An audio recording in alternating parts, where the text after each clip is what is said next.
On the afternoon of June 29, 1934, a 37-year-old police officer named Captain Alan Falby pressed the throttle on his police motorcycle and sped down a street in El Paso, Texas.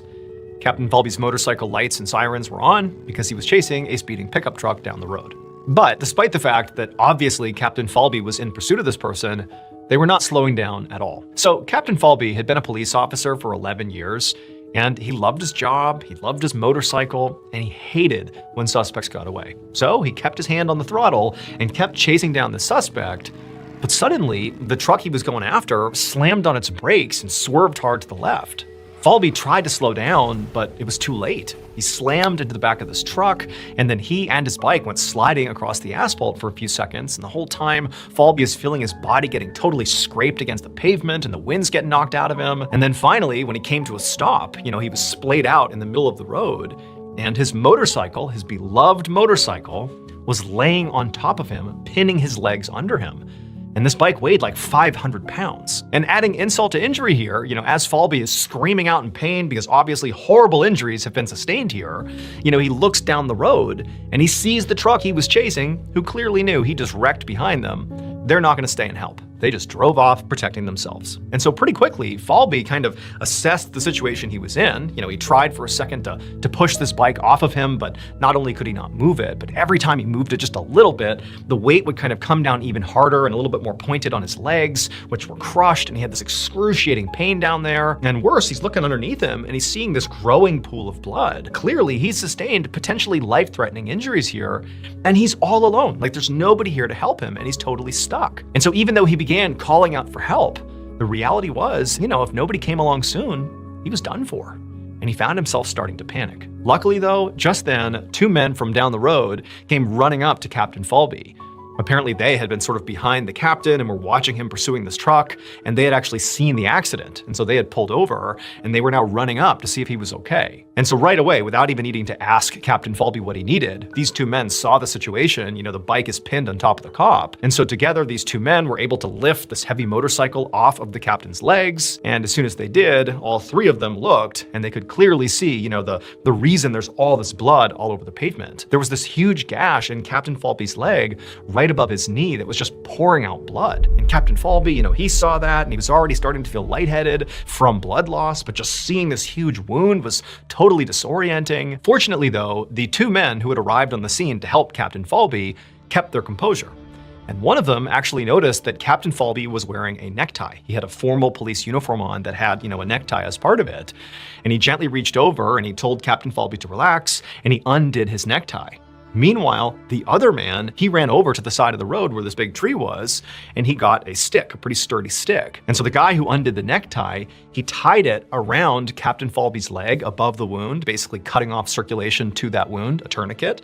He tied it off, and then the other guy came back over with the stick, and he handed it to the guy with the necktie, and he took the stick and threaded it carefully through the necktie that was now wrapped around the captain's leg, and he began twisting the stick, wrapping up the fabric as he twisted it, which in turn mechanically tightened that tourniquet around the captain's leg, much tighter than you could do, without something mechanical. Like, this is somebody who clearly knew how to make a real tourniquet out of sort of everyday materials. And so they tie off the super tight tourniquet, they stop the bleeding, and it ultimately saves Captain Falby's life. In fact, by the time Captain Falby actually got brought to the hospital and they took off this DIY tourniquet and patched him up for real, the doctor would tell Captain Falby that, he was about 10 minutes away from death from blood loss. So had it not been for those two guys who showed up and made that tourniquet, he very likely would have died. 4 years later, on December 12th, 1938, Captain Falby was back at work.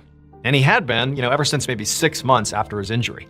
He had just gone back to work, fully recovered. He did have some scar tissue on his leg, but he was basically back to full capacity. And so on this particular day, Captain Falby was on patrol like he normally was in El Paso when he got a call over the radio about a bad car accident that had happened out on Route 80, which is a major road in that town. And so Captain Falby races over to the scene, and he sees there's this car that's clearly veered off the road and smashed into a tree, and the driver, or who appears to be the driver, is sitting still in the driver's seat, and they were unconscious. And so Falby was the first on the scene. He pulls over, he gets off his bike, he rushes over to the car, and he carefully pulls this unconscious man out of the car, and he lays him on the ground. And he sees this guy has a horrible gash in his leg, and it's bleeding profusely. But because this basically mirrored the exact same type of injury that Falby himself had had 4 years earlier when he crashed his motorcycle. Falby knew what to do. He didn't have, a issued tourniquet on hand, but he knew how to make one. He had a necktie, and there were sticks on the side of the road. So as quick as he could, he rushed over, grabbed a sturdy stick, took off his necktie, tied it around this man's leg, used the stick to tighten it up even further, and he cut off the bleeding to that wound. And so at this point, now that Captain Falby has realized that, okay, this guy appears to be stable now, he's not actively bleeding, he's clearly still breathing, albeit unconscious, but, it seems like he has a fighting chance here. And so he's waiting for paramedics to show up and take this guy to the hospital, and he's just sitting there sort of, happy he was able to be here and save this guy, when he sort of looks at this guy and he realizes something. The man he had just saved with his DIY tourniquet was literally the actual same guy who had saved Captain Falby with a DIY tourniquet 4 years earlier. Captain Falby had never even gotten the guy's name. They had not stayed in touch after his accident. They had gone separate ways. But now he's looking down at this man and he's realizing it's the same one. The guy's name was Alfred Smith, and he would make a full recovery. But when he was rushed to the hospital, they would say, you were within about maybe 10 minutes of bleeding to death had it not been for Captain Falby. So literally, this DIY tourniquet story played out almost exactly the same way with these two guys doing it to each other, but 4 years apart. Later on, Captain Falby and Alfred Smith would give an interview to Ripley's Believe It or Not to talk about the incredible coincidence that saved both their lives. And when the interviewer at some point congratulated Captain Falby on his heroic efforts, Falby simply stated, quote, "One good tourniquet deserves another." You see, Alfred Smith was the man who put the tourniquet around my leg and saved my life when my motorcycle hit that truck. After all, one good tourniquet deserves another. And there you have it, ladies and gentlemen. Thank you to BetterHelp for sponsoring today's video. When I left the military in 2017, I left carrying a lot of baggage that I didn't really know I had. But what I was doing is basically bottling it all up and then snapping at people left and right. And the worst part was that even though I didn't really see this happening or why it was happening, I knew my behavior was destroying relationships left and right, and it left me feeling very stuck and isolated. The people close to me eventually came to my aid and encouraged me to seek professional help, go see a therapist. And admittedly, I was pretty resistant at first. I felt like I, could handle my business on my own. But I did eventually relent, and I did see a therapist, and pretty quickly I saw, therapy can give me something that I really couldn't give myself. And that was a truly non-judgmental space to be heard and really talk openly about what was going on in my life.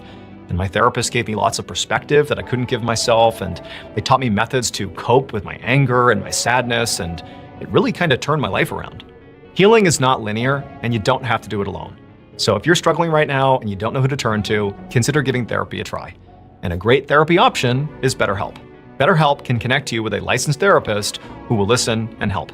Click the link in the description below or go to betterhelp.com/Mr. Ballen to get 10% off your first month of therapy.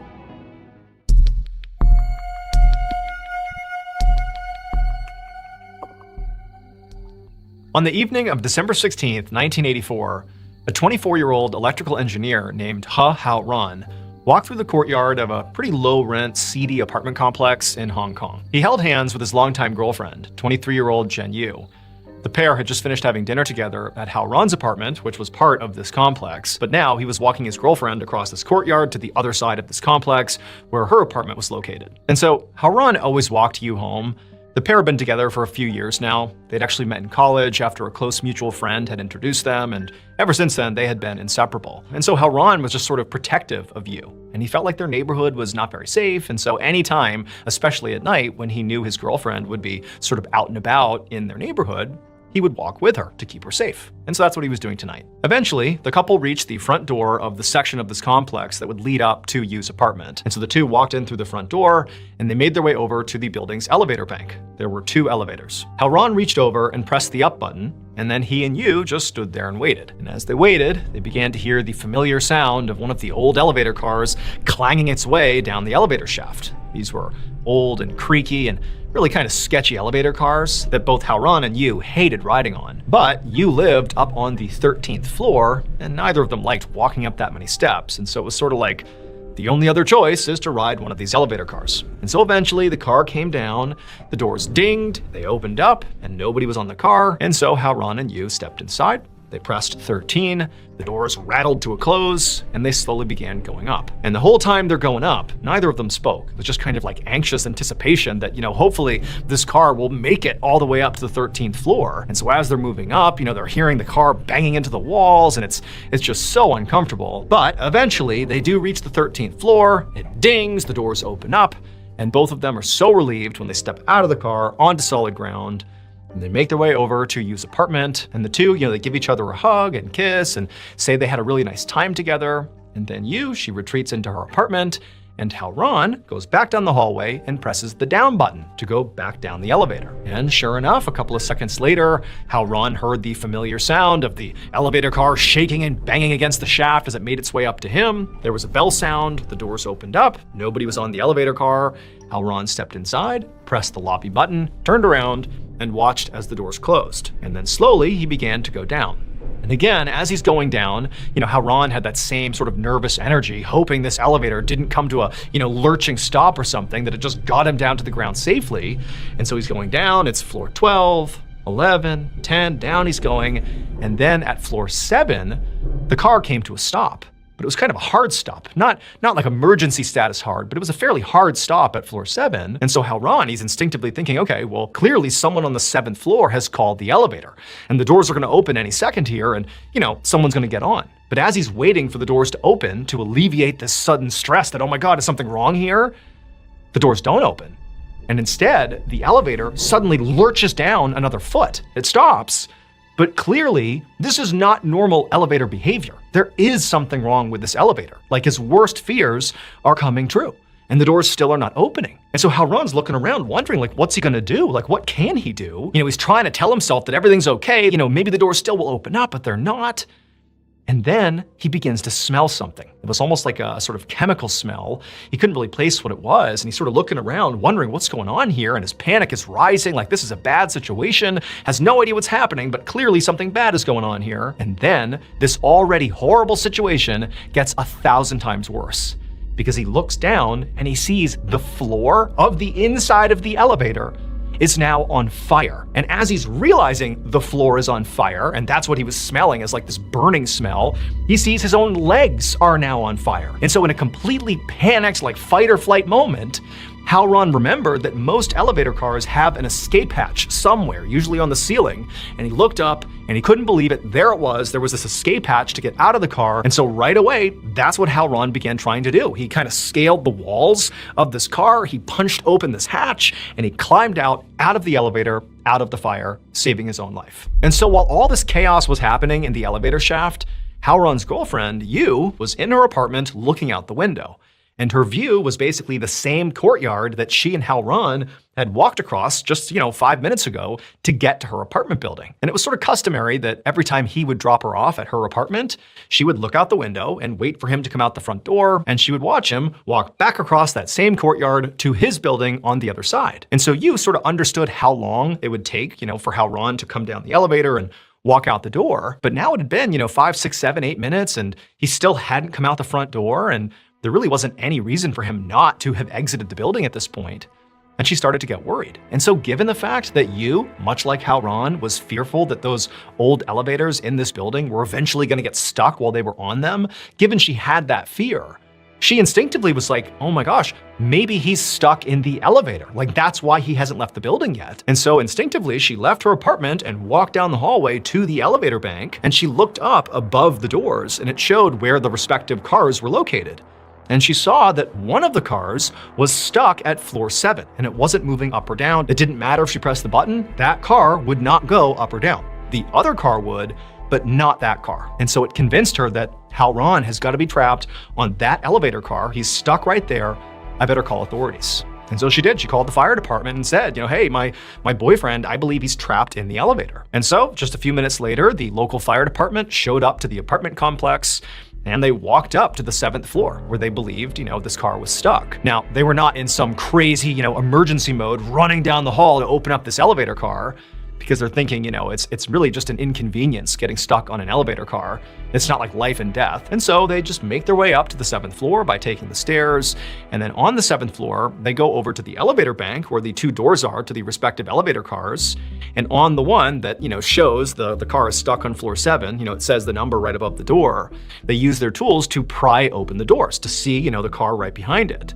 And once they pry it open, they do see the trapped elevator car, and it's not exactly where it's supposed to be. It's not sitting, right in front of the door. It's actually situated sort of below the 7th floor. They can basically only see the top of the elevator car. Like, this car has actually gotten stuck between the 7th floor and the 6th floor. But that in and of itself was not a huge thing. I mean, they could basically mechanically move this car up and down if they needed to, either up to the 7th or down to the 6th to get whoever was on the car out. What they noticed right away, though, which was the way bigger problem, is they smelled and saw smoke, and it was coming from this elevator car, the trapped car. And so the firefighters immediately go into, okay, we got to figure out where this fire is coming from.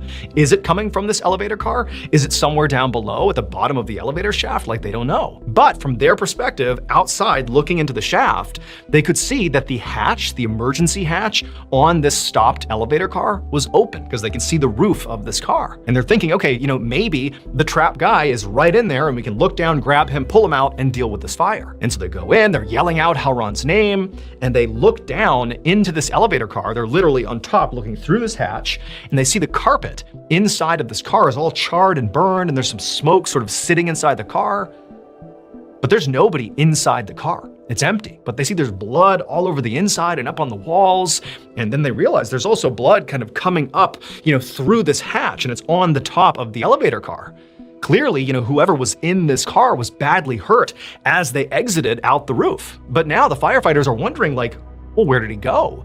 Did he fall down to the bottom? I mean, because basically there's just these 2 elevator cars that move up and down inside of this singular shaft. There's basically nothing dividing the 2 shafts that these elevator cars move in. It's kind of like one big shaft. And so to the side of this frozen car is this huge shaft, multi-story shaft that goes all the way to the ground. As they look over the edge and they shine their light down the elevator shaft because, the car on this side was up top. It was not obstructing their view. And sure enough, there is a man, maybe 1 floor down, who looks very badly injured. He's got cuts all over him. He's bleeding. It looked like his ankle was broken. And he was sort of huddled on this very small platform, basically 1 floor below. At every floor, when you walk onto the elevator, when those doors open up, there's like, a 1 foot long little platform that extends into the shaft just enough that it meets the entrance to the car. So when the car opens up, you walk across this little platform into the elevator, the door's shut and it goes up or down. But if you're in the elevator shaft, each floor basically has that little protrusion, that 1 foot, small platform. And there's the guy, presumably Halron, who is positioned, perched on the one right below them, on that little platform. And so, of course, the firefighters forget the fire, because, that's a separate issue at this point, and they got to go rescue Halron. And so they go down to the 6th floor, they open up the doors, they grab Halron, they pull him into the hallway where he is safe. He's obviously in an enormous amount of pain, he's been burned, he's got a broken ankle, he's in rough shape, but it appears like he's going to survive. And so as the firefighters placed Halron on a stretcher, and he's barely talking, he's very shaken up, he's just laying there. And so at this point, the girlfriend, she found out the firefighters had saved her boyfriend and he was on the 6th floor, and so she comes charging down the stairs, runs down the 6th floor hallway to be by her boyfriend's side, and she looks at Halron for the first time, and she just freezes, and she stares at him, and she says, "That's not my boyfriend." It would turn out this whole elevator disaster was highly coordinated, because what neither Halron nor his girlfriend Yu knew was that the same mutual friend who had actually introduced the 2 of them deeply regretted it. He himself was in love with Yu, and he couldn't bear to see her with another man. And so this mutual friend, whose name was Liu Wenjong, that night, he had secretly waited until he was sure Halron had climbed on the elevator car by himself, and then he had cut off electricity to that car, freezing it at the 7th floor, actually between the 7th and the 6th floor. And then he climbed on top of the elevator car, opened up the hatch just enough to pour kerosene into the car with Halron. That was the smell that Halron began to talk about and smell inside the shaft. Like, he clearly knew there was something off, but Halron didn't realize it was, this friend of his right above him.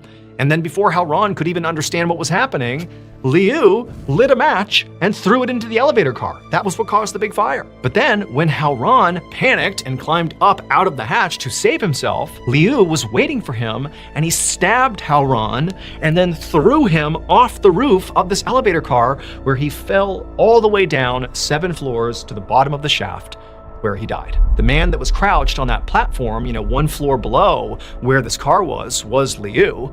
And basically what he did is, after murdering Howron, he leapt onto that platform from the top of this elevator car down onto that platform, sort of intentionally to hurt himself, to make it seem somehow like, he was just trying to help Howron, but then, basically fell and hurt himself too. Like, he didn't do anything wrong, but when they looked at Howron inside the shaft, he was clearly stabbed. Then also they knew this fire had been started on purpose. It was clearly arson. And so once all this evidence had piled up and it was pretty obvious that Liu had done it, he did confess, and he was ultimately sentenced to life in prison.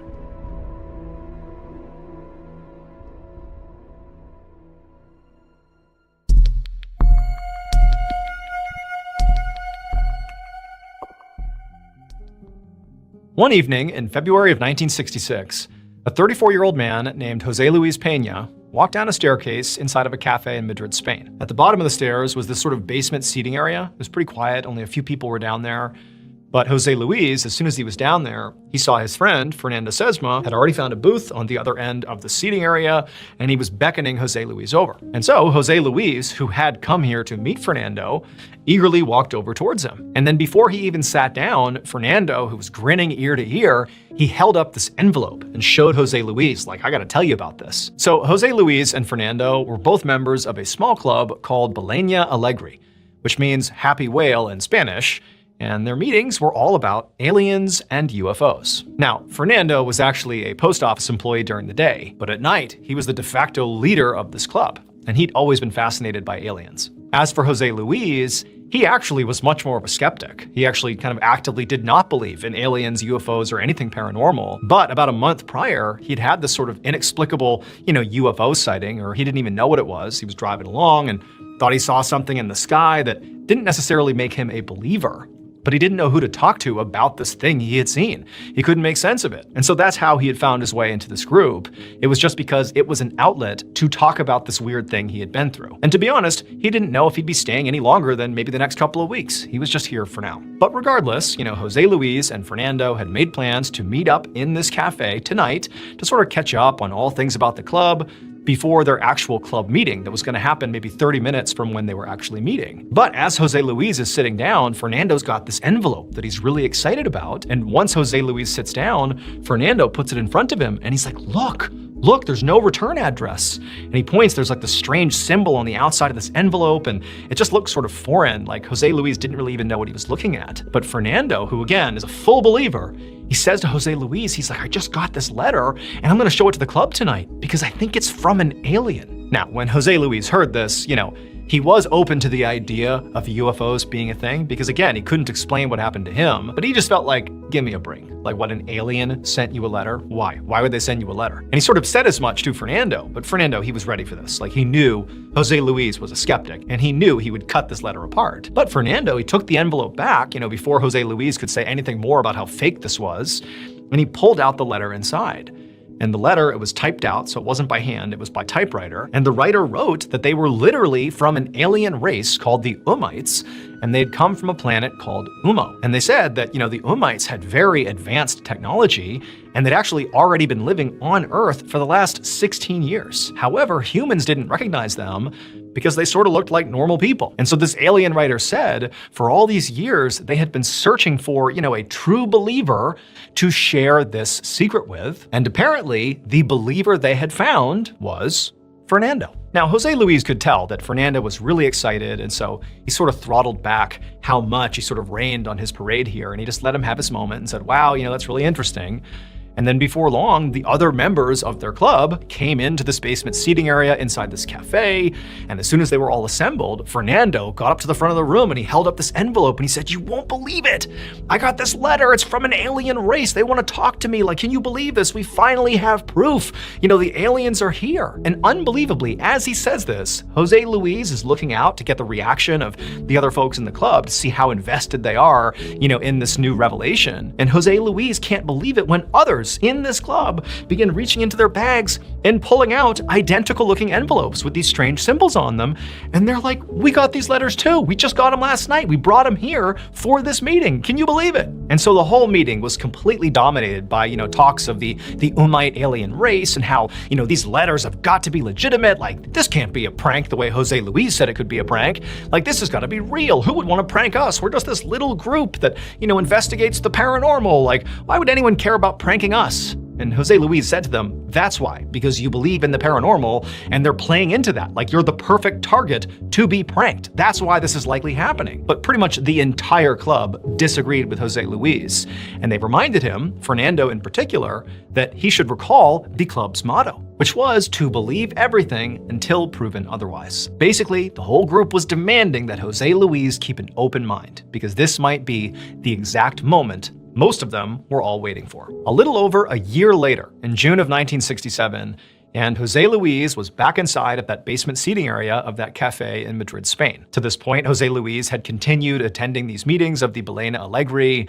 He'd thought about leaving a couple of times, especially as this whole Umaite fervor had really took hold inside the club. He didn't buy it, but he had stuck it out and continued attending meetings. But on this particular day, he was here for a very specific reason. It was because he had seen an article in the local newspaper that he knew the club would be really eager to see. So at this point, Fernando actually was writing a weekly column in the newspaper about the Umaites, because shortly after getting that first letter and all the other members of the club getting those letters, he had written to the news, they had been really interested, and asked for weekly updates. And sure enough, over the past year, the club continued receiving these letters, Fernando included, from the Umaites, whoever they were, and he would write these update columns. And really, by this point, a year later, that column had become really popular in Madrid. And so people of Madrid were pretty invested in the Umaites and, whatever was happening with them. And also adding to the intrigue was these letters were no longer just arriving on the doorsteps of Ballen Allegri members. They were arriving in front of random people's homes all over Madrid. Like, random people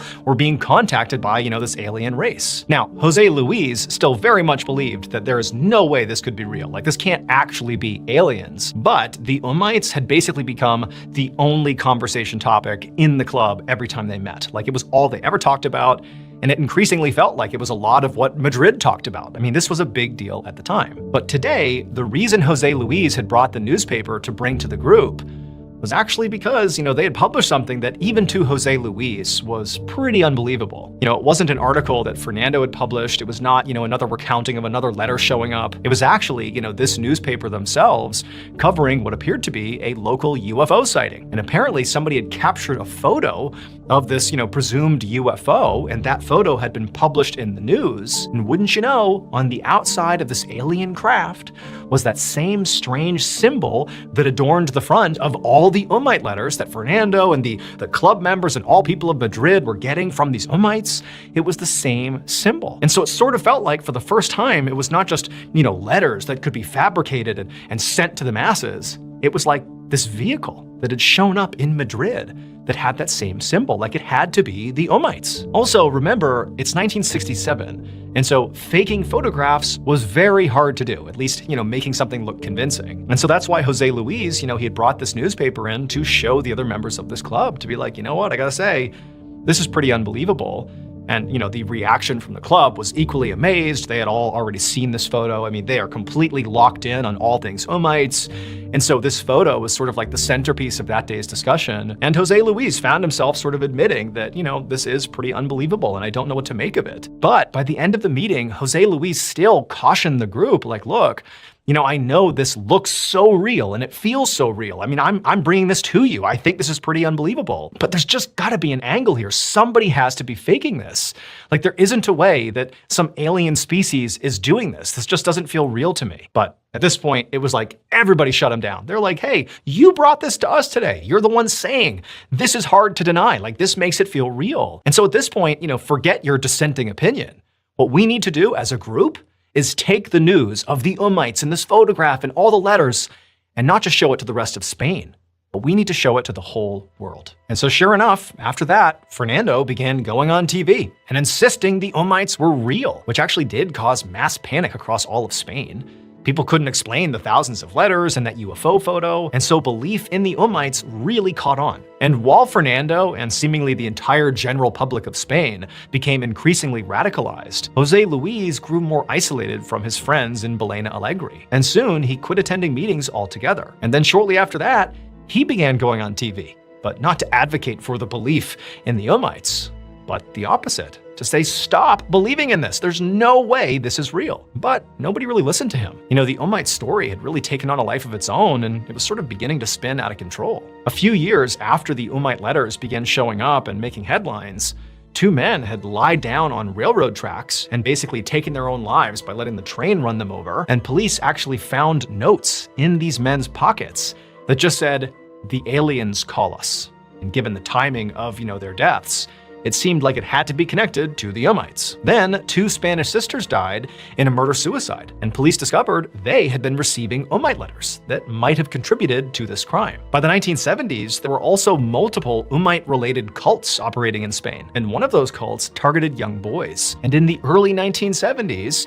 when Jose Luis's own son was 7 years old, that child was targeted by one of these cults to be brought in because of his father. Like, they were trying to bring this child in to be exposed to who knows what, just because of Jose Luis's public stature as it related to the Umites. Now, Jose Luis's son would not be pulled into that cult, he would be just fine.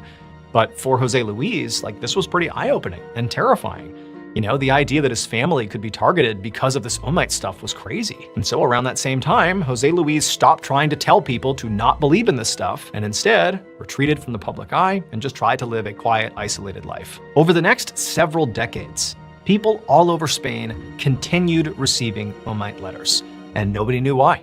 And these cults that, sort of focused on the Umites continued to flourish and continued to believe that absolutely the Umites are real. As for Jose Luis, he really did try to live a private life away from all this craziness, but it was hard to escape it. I mean, he would see Fernando on the news all the time talking about the Umites, and he even published a book about it. I mean, it was kind of everywhere. But everything changed in 1996. 30 years after the first Umite letter was received. One night in 1996, people all over Spain gathered in front of their TVs very expectantly as there was going to be this special report about the Umites. And when the guest of honor, who was going to be a big part of the special report, came on screen and began talking about the Umites, it truly shocked the entire country. This person explained that in their own lives, they had recently had a near-death experience. And that experience had made them realize it was finally time to admit to the world that they had made the whole Umite thing up. It really was a hoax. They said they had written those first Umite letters and sent them to Ballen Alegre because they believed they would be susceptible to believing in the hoax. And they also said they really did fake that photograph that was put in the newspaper of the UFO with the strange symbol that matched the symbol on all those letters. But the person said, after that, they sort of had no intention to keep up the hoax. However, the story kind of took off, and all these copycats began sending their own Umite letters to random people all over Spain, and then the news picked it up, and it was everywhere. And even though this person was trying so hard to literally tell the world that they faked this thing, nobody listened.